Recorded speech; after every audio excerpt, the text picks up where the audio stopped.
We're back with the Middler, chapter 26. Maya has a photo of Felix to prove that Oona is not an eldest and Felix did go to camp. I wonder if Maggie can save Oona. Let's find out. Chapter 26. Maya Anderson opened the door, her hair loose to her shoulders. Maggie Cruz! She held her arms out wide. The hero of the hour. What can I do for you? Be brave, Maggie. Feel your fear. It's Oona, I said. The Wanderer girl. She's not an eldest. Is that right now? She leaned on the door frame. Yes, she had a brother, much older than her. He went to camp before she was born, so she doesn't need to go. Maya Anderson started tapping her fingers against her thigh, slowly, one at a time. Littlest, ring, middle, index, thumb. 1, 2, 3, 4, 5. Like she was learning piano. I've got proof, I said. Proof? 1, 2, 3, 4, 5. 1, 2, 3, 4, 5. Yes, look. I took out the photograph. Maybe this wouldn't be so hard after all. This is Felix, Oona's brother, see? And here, in the corner, it's the photographer's signature. It's an official eldest photographer. Sorry, It's an official eldest photograph. Mr. Wetherall checked it with his magnifying glass. She glanced at it. Mr. Wetherall, said Maya Anderson, is the crazy idiot my sister was foolish enough to marry, and she landed up dead. She pulled a hairband off her wrist and tied her hair into a tight ponytail. He's a coward and a dreamer, a good portrait artist, I'll grant you, but don't listen to everything he says. He's got even worse since the fire. A crazy idiot? Mr. Wetherall? A coward? But Maya Anderson, he's... But nothing, Cruz. This photograph is meaningless. Where'd you get it anyway? Oona gave it to me a few days ago. It's not meaningless, it's proof. You can't take someone to... Who are you to tell me what I can and can't do? She pinched the top of the photograph and pulled it out from in between my fingers. You don't even know if this really is her brother. But they look exactly like each other. How could it be anyone else? She held it out of my reach and glared at me. I don't see the likeness, she said. Then she tore Felix into 2 pieces, right down the middle. Stop! She put the 2 pieces together, one on top of the other, and tore again. Go home, Maggie Cruz. Enjoy being the hero for a few days. Get on with your schoolwork, then go and do your apprenticeship with crazy old Wetherall. It's that, or be out in the fields with your mother. Again she tore the picture. It was in 8 pieces now. Mr. Opal's photograph. The one he'd kept so carefully for all those years. She slammed the door shut, taking the torn photograph with her. I held my hand to my mouth. I stared at the closed front door. She hadn't even looked at it properly. She tore it up. Why would she do that? Why would she send someone to camp who wasn't an eldest? I turned around. The square didn't look square anymore. Its edges leaned towards me and the corners closed in, and Andrew Salisbury stood in the middle and sneered. Chapter 27. I shook my head, rubbed my eyes. Oona. I ran out into the square and looked up at the mayor's highest window. There it was, that movement again. Oona. I had to get the photograph back, fix the bits together. If the mayor wasn't going to listen, I'd have to prove to someone that Oona's not an eldest.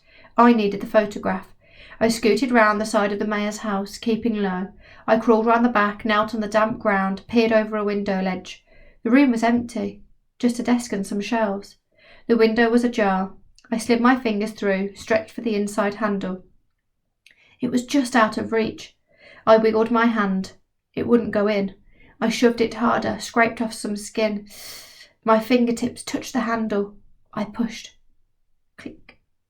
I checked no one was watching, then climbed inside. The mayor's house was the exact opposite of Mr. Wetherall's. Everything was tidy, dusted, gleaming. Penny Parker, the Parker's brother's mum, went in every day, loaded up with dusters and brushes. She was good at her job for certain. There, under the desk, a bin. The mayor would have put the pieces of photo into a bin, wouldn't she? I pulled it out, completely empty. Of course it was. She wouldn't have come in here specially to throw something away. It had been a different bin, most likely somewhere else in the house. I listened at the door. Footsteps. I flattened myself against the wall. Stupid, really. I'd be squashed if anyone came in. The footsteps went past. I breathed out. What were those? On that shelf? I took a step closer. Tiny golden models. Butterflies. Shiny and polished. A whole row, each one a different variety. I picked up the one on the left. It was heavier than it looked. A peacock, I think. Eyes on the tips of its wings. I could identify it from the markings because there weren't any colours. Every butterfly was completely gold. I looked along the row. A gatekeeper, a tortoise shell, a brown argus, a speckled wood, and right at the end, a red admiral. Those diagonal stripes and wide pointed wings. I put the peacock back.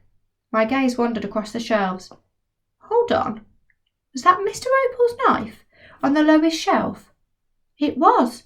I took it, untied the laces, opened the flap, ran my fingers over the carved handle. I didn't know about the golden butterflies, but this knife wasn't the mayor's to keep. I tied it up and stuck it into the front of my trousers, pulled my shirt down over the top. I'd be returning that to Mr. Opal, same time as I returned Oona.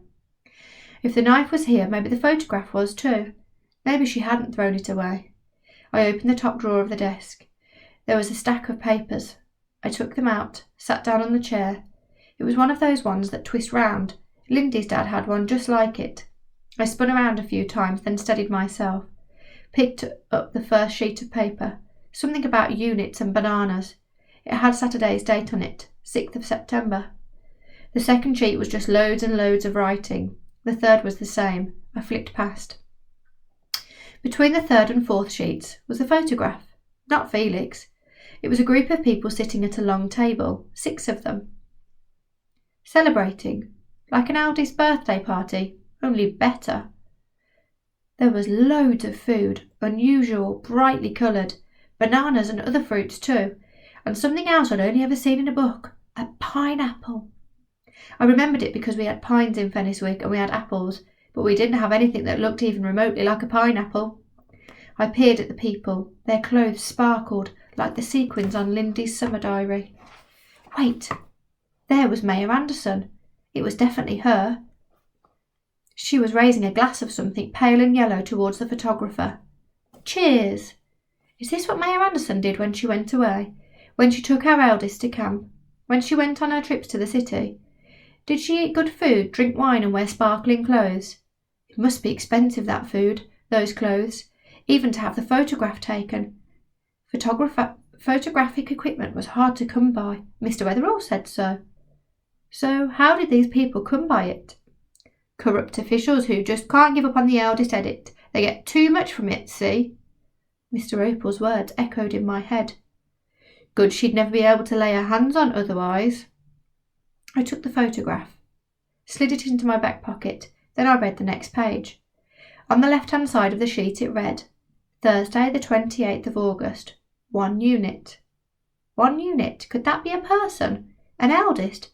Deb Marino went to camp on 28th of August. It was Mum's birthday. We had the hedgehog cake when we got home. And on the right-hand side it read, 200 times gas, 19 kilograms. The gas canisters. My stomach writhed. Did Mayor Anderson trade Deb Marino in for those blue gas canisters? I flipped back to the first page. Saturday the 6th of September, 2 units. Chet and Lindy. 8 crate bananas, 1 figurine, Red Admiral, 18 karat gold. Miscellaneous textiles. The tiny gold butterflies. Figurines. The Red Admiral, the latest addition to Mayor Anderson's collection. She traded Lindy and my brother for 8 crates of bananas, a lifeless gold butterfly, and a bunch of new clothes. Mr. Opal hadn't lied about anything. The war was over. Our eldest were being traded for a load of stuff we didn't even need. I leaned back. My head was heavy with the whole truth of it. The chair twisted round slowly, and there behind me was Mayor Anderson. So we found out that Mayor Anderson is bad news. She is not a good egg at all, is she? She is trading children, 14-year-old children in, for bananas, gas canisters and figurines of butterflies. But Maggie's been caught. I wonder what Mayor Anderson's going to do. Tune in tomorrow to find out. We're nearly at the end.